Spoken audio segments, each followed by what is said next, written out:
Good afternoon, everyone. Hi, great to see you.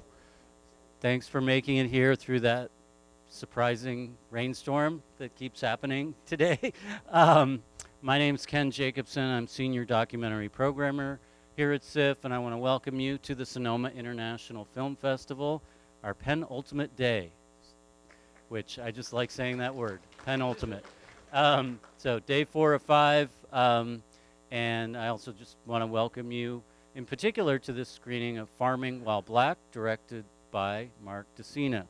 Just a couple of quick thank yous. I want to thank the KHR McNeely Family Fund and Delta Airlines for their overall support of the festival, and a special thanks to our sponsors of this screening, Sonoma Land Trust and Delta Airlines. The director, Mark Decena, he's one of our own, meaning he's a Bay Area filmmaker based in San Francisco. He's directed a number of documentaries, Not Without Us, Watershed, quite a few short docs, and we're really thrilled that Mark's with us here today. So, Mark Decena.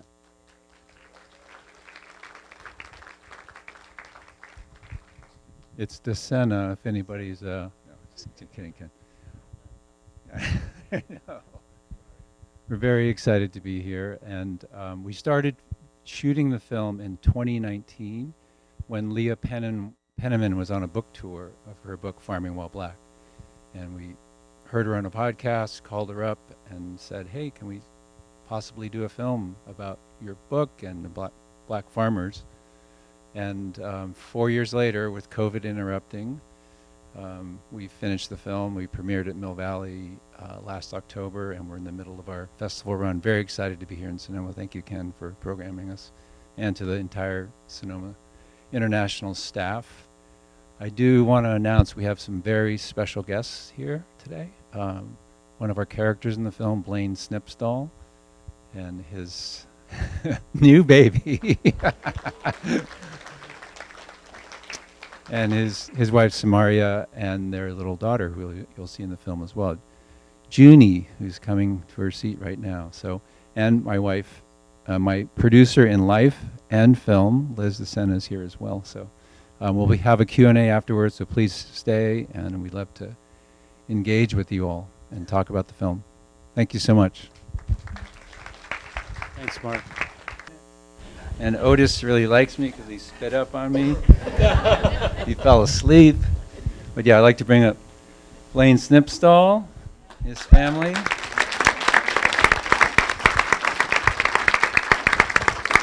And Samaria King when you can.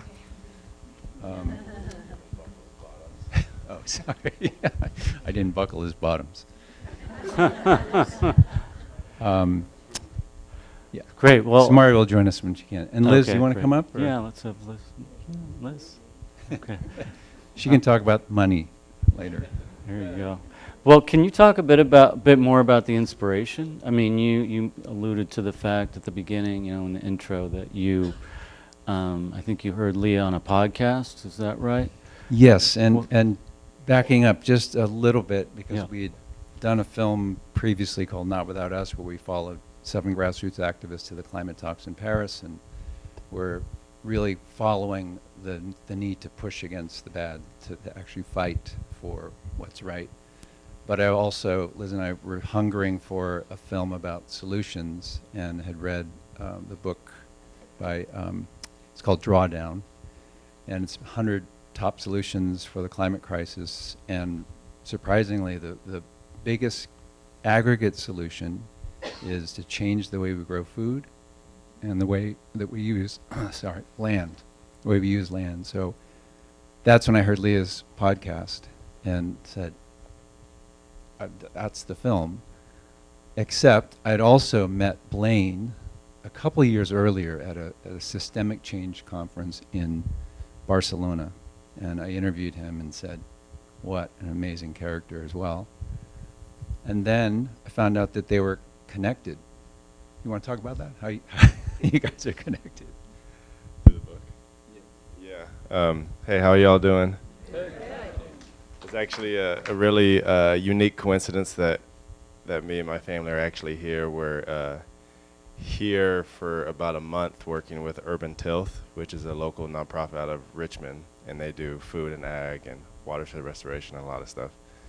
And through a lot of the organizations that were mentioned, we were brought over from the East Coast to help them construct their new campus with natural materials. And so it's sort of full circle. And then Mark was like, oh, hey, we're doing this thing on a Saturday. I was like, oh, perfect timing, because I've missed all the other showings having small kids. And so this is actually quite perfect.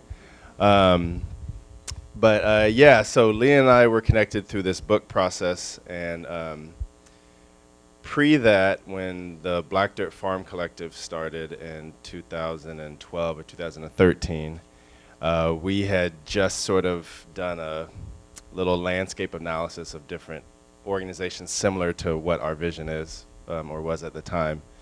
And it's funny, in the early days, we like came across Soulfire Farm's website, this was like in their early days.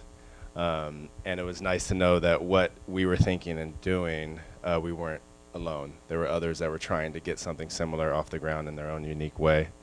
But I mainly interacted with Leah through this book process that was put on by Food First. The book was called Land Justice, which I would encourage anybody who has not read it to get a hold of that book and read it, because it's quite amazing.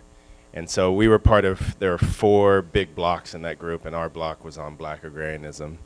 And Leah and I took on the chapter, which is now called Regeneration, really to look forward into the next phases of our aspect of the broader food and land movement.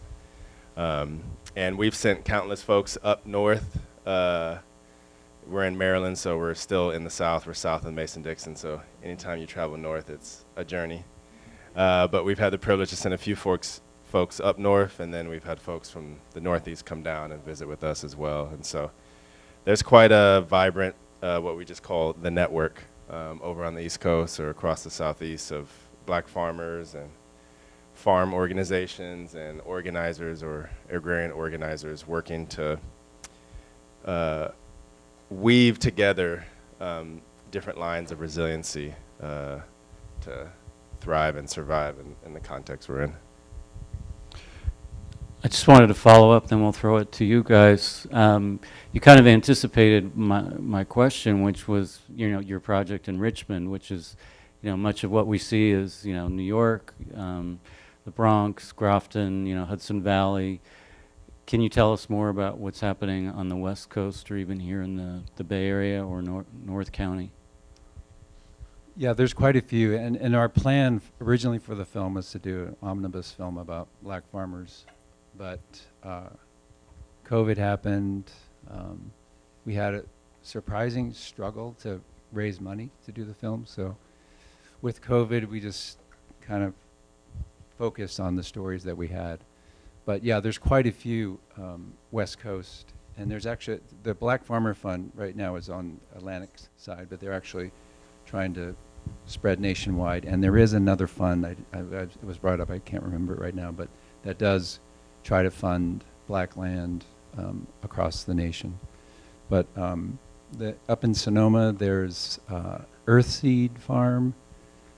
There's quite a few that I could name, and usually we have a list of websites to go to, but we didn't get the slide together. But definitely farmers around this neighborhood and on the West Coast need assistance as well. So not assistance, but just support, allyship. And it's one thing that we're really pleasantly surprised at the film. Well, we did the film for young Black farmers and to really invigorate and just get them to take up farming again. But the audience reaction from non-BIPOC audiences has been amazing. We had someone at Wild and Scenic donate $1,000 to one of the farms right after seeing the film, which the film is partially to do that. If you're so inspired and want to know what to do, talk to Blain, go to the website. Our film website is farmingwhileblackfilm.com, and there are resources there. The Federation for Southern Cooperatives is up there, and many others. And I'm sure if you just Google, how do I support Black land sovereignty movement, tons of stuff will come up. Thank you. Some questions from you guys. Well, here's one. Yeah. Are you familiar with pot liquor? That may be one of the funds there, and they're mostly on the East Coast and the South, beginning to be in Arizona, and then also California farmland, which provides, that's primarily focused on the Latino community. Yeah. Are you familiar with pot liquor? Yeah, So- we're familiar. Can you just re-mention for folks who couldn't hear the two that she mentioned? Oh, Pot pot liquor. liquor, and you mentioned California Farm Link.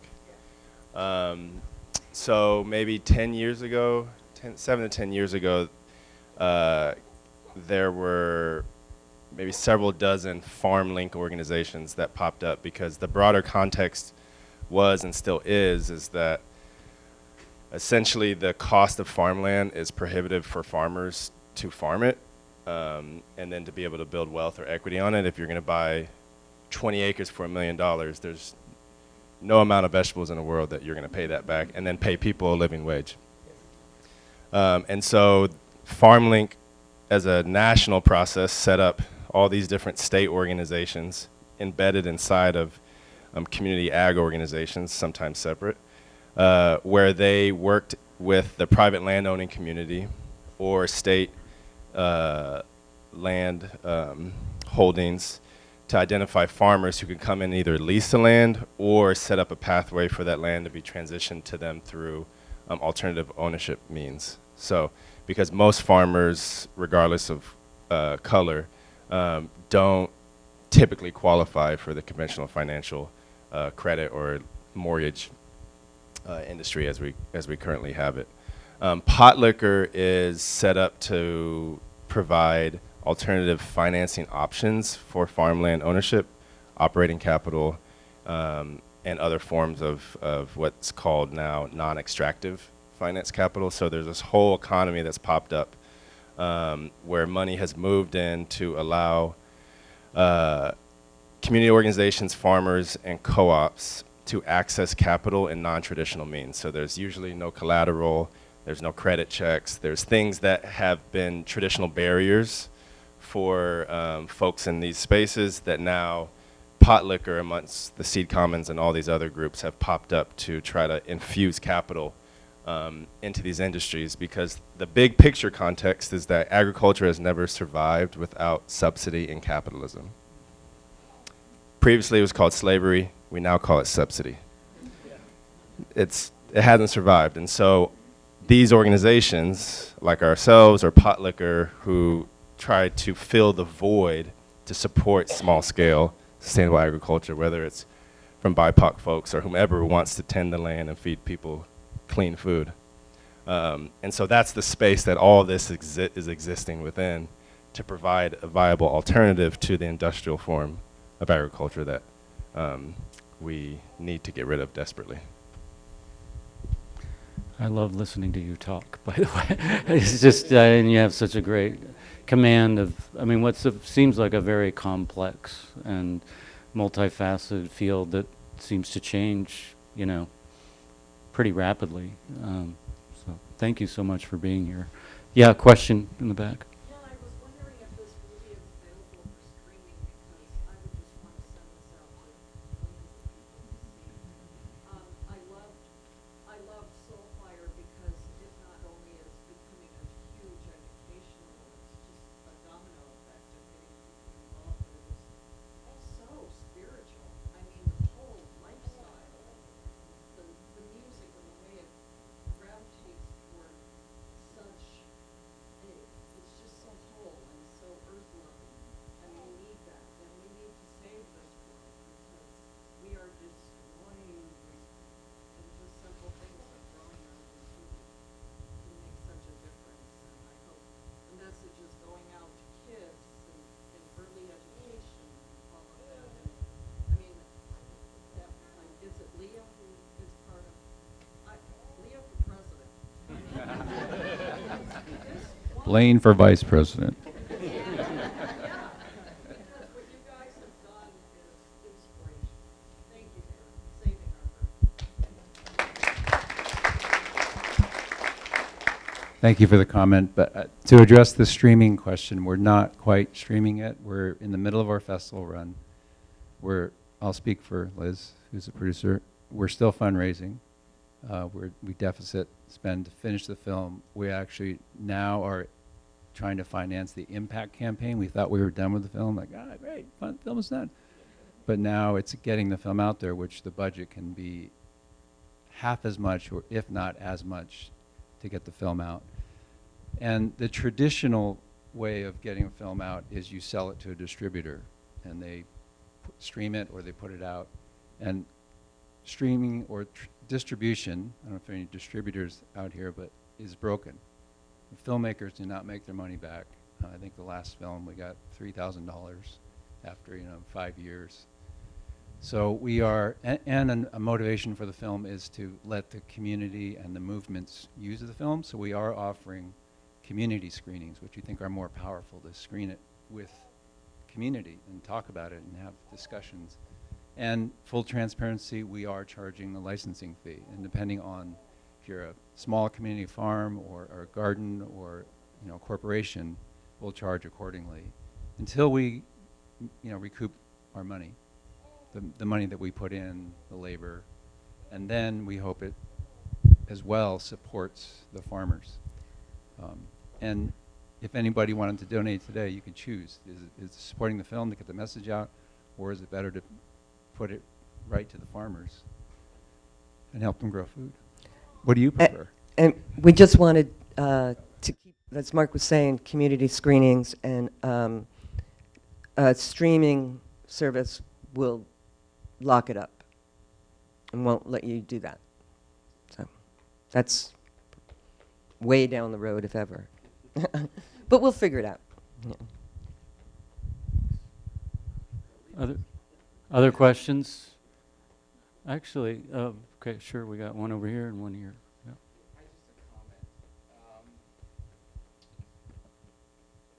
So rest assured that people of Sonoma County, that though there has not been a movement here in our county so much to support black farming per se, but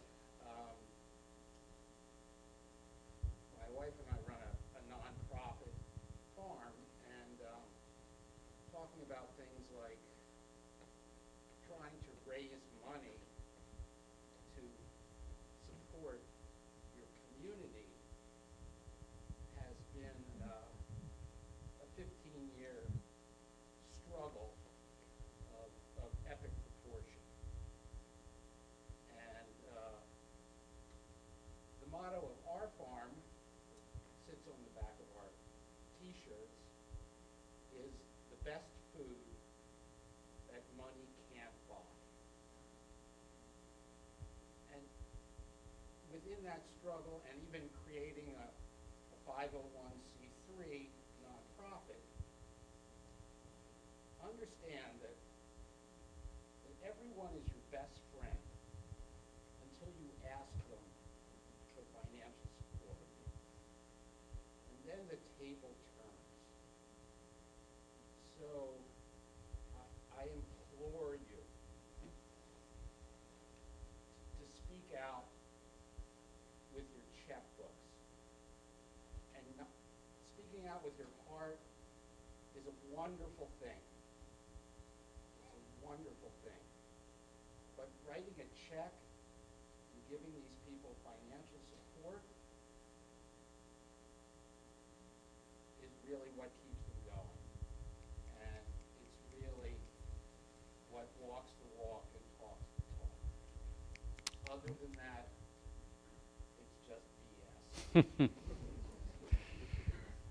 Thank you for clearing the air on that, and I think the point is very well taken for sure. And I think we had you, sir, had a question. I grew up in 4-H and organic gardens and all that stuff.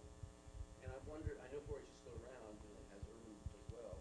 And I wonder if there's been any interaction with 4-H and if there's some place for that as a youth organization to get interested in. Yeah, that's a good question and comment. Are others familiar with 4-H? Okay, cool, yeah. So 4-H is great. They do have 4-H predominantly in rural or suburban areas, but they do have it also, I've learned recently over the last couple of years, in some urban areas across the South. 4-H then, if you're a person of color, matriculates to the college level, which is called Manners, which stands for Minorities in Agriculture and Natural Resource Sciences. Just to give you that context, and so I'm on the board of the Southeastern African American Farmers Organic Network, and so we tap into Manners and to a lesser extent 4-H to present a vision for what you can do in agriculture that isn't solely just farming. And the reason we frame it that way is because farming is actually it's actually 1/5 of what agriculture is. We're talking about fuel, fiber, extraction, and then the commerce, the marketplace that exists within it. And what we've learned is that the reality is that most folks, if you start in 4-H, whether you're in it or not, but in this example, 4-H, and you matriculate to Manners or you go to college, that one step financially is going to bar you from wanting to farm your way out of debt. And so our approach has been to show that there are other career paths, if you decide to go that route, in the field of agriculture with a view towards small-scale agriculture and an understanding of a better economic model that can allow these young people who then eventually become adults to participate in building or running a better food system. As much as I would love to see many, many more farmers, especially farmers of color, pop up, I've been in it long enough to know that that's just not, that's not a thing, is the honest truth.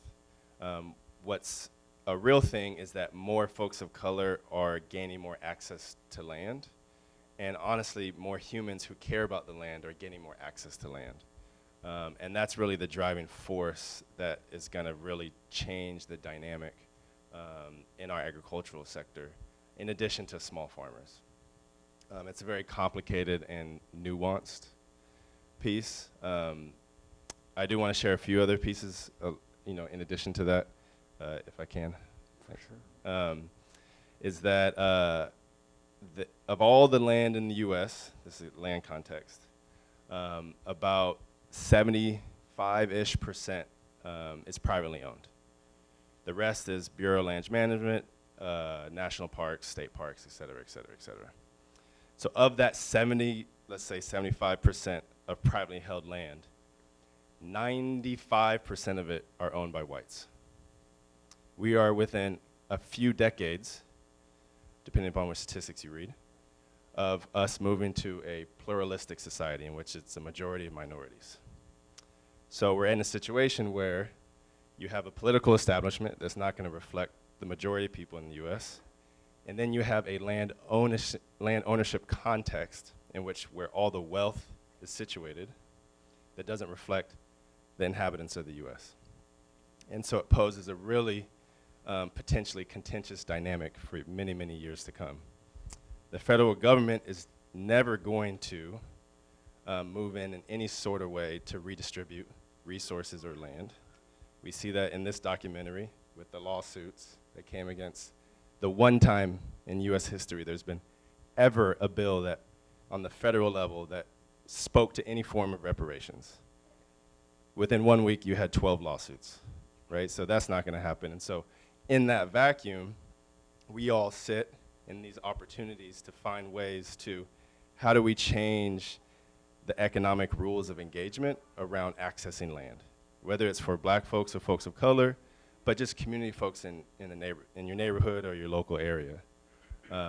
All to the eye of, in our view, of building better local resiliency to survive the climate chaos that we're within, the economic and the political conditions that we're in, and some of the social conditions that are to come, depending upon who sits in the Oval Office for the next 4 years. So that's just, just a little glimpse of what we contend with in our neck of the world as we try to be the best people we can be, raise our families, and propel a vision that we hope can be integrated into the broader population. The last thing I'll say on that particular piece is that sometimes, in my experience, when there's concepts and phrases around like black food sovereignty or black land sovereignty or black farmers, sometimes for folks who aren't black or of color, there is, sometimes I've observed there is a separation. There's like, oh, that's a struggle that happens over there. That doesn't necessarily affect us. And that's couldn't be further from the truth. Go back in history a little bit. The slave economy, as it was constructed, created the foundation of this country, the foundation that all of us benefit from. We sow the harvest of that pillage. And so in that same line of logic, if there is a successful black food sovereignty movement or indigenous reparations, we all stand to benefit from that being successful. If one group can advocate or be successful in their land regeneration practices, we all are that much closer to clean water, that much closer to clean air. So we're all deeply interconnected, and I just want to throw that out there because many times in some of these spaces there's a disassociation that happens. It just needs to be a really deep integration to see that it's all deeply and intimately connected. And I'm thankful to Mark and to Liz and their whole crew. They've been wonderful to work with, and we're family now. They've seen our kids grow up. They've raised our kids with us. And it was surreal to see Junie, 6 months, she's 5 now. She was a little girl fooling around. And my better half, Samaria, we have a whole family farm now called Juniper's Garden, and do a whole slew of wonderful community things. And where's your farm exactly? We're in Brandywines, Maryland, southern Maryland. So about an hour south of DC. So we're south facing in every sense of the word. So thank you. Well, I know we're out of time, but Mark, final words from you before we? Just to add to that, and this is something I learned from Not Without Us in the previous film, is that we think that industrial ag is going to save us, and industrial ag only grows 30% of the world's food and uses 70% of the resources. Most of the food is still grown by small farmers. 70% of the food is grown by small farmers and mostly women. So support small farms. I know you guys do that here already, but just to double down on that. And I think this film's in competition. Is it? Do people get to vote? Or Yeah, audience award, you bet. you know what to do.